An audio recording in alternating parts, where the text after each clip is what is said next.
All right, so your teacher just taught you how to multiply two binomials together. That's two terms times two terms. And you probably used the FOIL method, you distributive property, whatever it is that they taught you.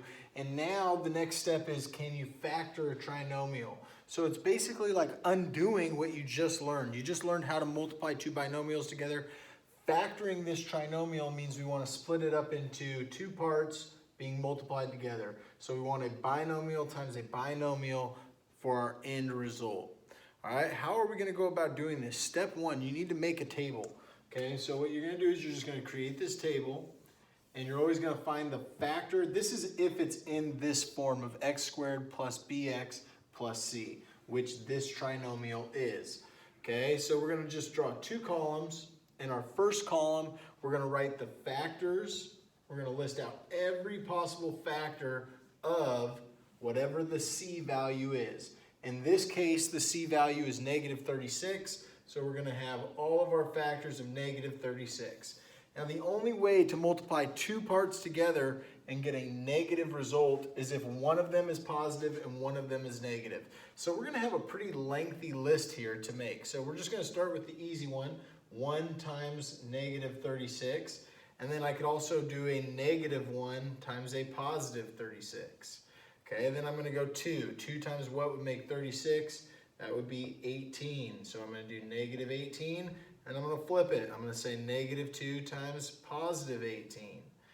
Okay, then I'm going to do 3. 3 times what makes 36? That would be negative 12. Then I'm going to need more rows. We're going to keep going. We're going to say negative 3 times positive 12. Down here, 4. Is 4 divisible?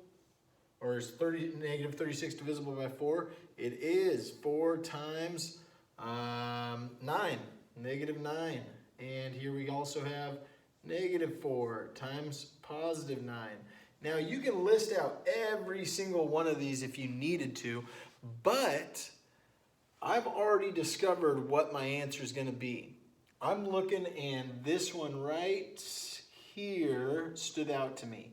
And there's a reason that stood out to me, and that's because as I was working through, and I think we're all aware that we can do 6 times 6, or 6 times negative 6, but I don't even need to list that down here because I've already found the one I'm looking for, and that's right here. This column is for the sum. We're going to add these numbers up. So if you were to add 1 and negative 36 together, you're going to get negative 35.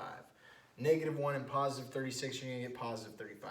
What I'm looking for is which one of these is going to match with my middle term.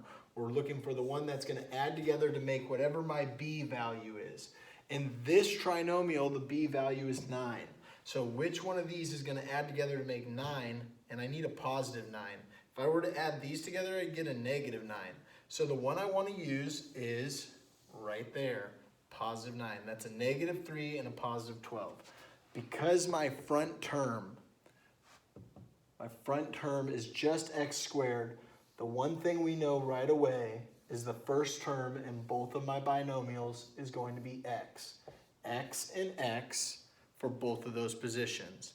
Now I just steal the information from the table that I created. Negative 3 and 12. I could put negative 3 here or here. Doesn't matter. So I'm going to just say negative 3, positive 12, so plus 12. And now I have factored the trinomial. I've broken it up into two binomials being multiplied together. If you wanted to check your work, just multiply these together. Use the FOIL method or the distributive property or a table for all I care. I don't care what you use. But when you are done multiplying those two binomials together, what you would get is the original trinomial. Study hard and good luck on your upcoming test.